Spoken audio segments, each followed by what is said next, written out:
Hello guys, ഫ്രണ്ടിന്റെ വീട്ടിൽ പെരുന്നാളിന് പോവാണ്. എല്ലാ വട്ടം അവിടെ തന്നെയാണ് പെരുന്നാൾ ആഘോഷിക്കാൻ പോകുന്നത്. ഞാനും എൻ്റെ വേറൊരു ഫ്രണ്ടും ഉണ്ട്.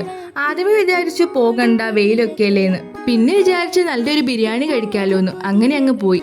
എപ്പോഴും അവിടെ ചെല്ലുന്നതുകൊണ്ട് ഞങ്ങൾ അവിടുത്തെ ഗസ്റ്റ് ഒന്നുമല്ല, ഞങ്ങൾ അവിടുത്തെ ആൾക്കാരെ പോലൊക്കെ തന്നെയാണ്. ആദ്യമേ പോയത് അടുക്കളയിലോട്ടാണ്. അപ്പൊ ബിരിയാണി ആവുന്നതേ ഉള്ളായിരുന്നു. പിന്നെ ഞങ്ങൾ അച്ചപ്പം മുറുക്കൊക്കെ കഴിച്ച് അങ്ങനെ ഇരുന്നു. ഇത്രയും നാളും അവിടെ പെരുന്നാളിന് പോയിട്ടുണ്ടെങ്കിലും ഇന്നേ വരെ ഞാൻ അവിടെ നിന്ന് മൈലാഞ്ചി ഇട്ടിട്ടില്ലായിരുന്നു. അങ്ങനെ അതും ഇട്ടു. അപ്പോഴത്തേക്കും ഇതേ ഫുഡിന് നേരെയായി. നല്ല അടിപൊളി ബീഫ് ബിരിയാണി അതും കഴിച്ചു. അങ്ങനെ ഫുഡ് കഴിച്ചപ്പോഴത്തേക്കും നല്ലൊരു മയക്കം വന്നു. ഞാനും അഞ്ചും അവിടെ കിടന്നുറങ്ങി. പിന്നെ കുറച്ച് കഴിഞ്ഞപ്പോൾ ഞങ്ങളുടെ മെയിൻ പരിപാടി ഫോട്ടോ എടുക്കൽ. അങ്ങനെ ഫോട്ടോ ഒക്കെ എടുത്തു കഴിഞ്ഞാൽ ഞങ്ങൾ പതുക്കെ ബൈ പറഞ്ഞ് അവിടെ നിന്ന് ഇറങ്ങി.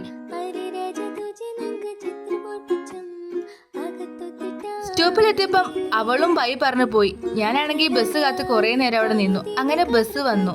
പിന്നെ ബേക്കറി കയറി കുറച്ച് ഐസ്ക്രീമും കാര്യങ്ങളൊക്കെ വാങ്ങി. ചേച്ചി ഞാൻ ഓൾറെഡി വിളിച്ചിട്ടുണ്ടായിരുന്നു വരണമെന്നും പറഞ്ഞുകൊണ്ട്. അങ്ങനെ അവളും വന്നു.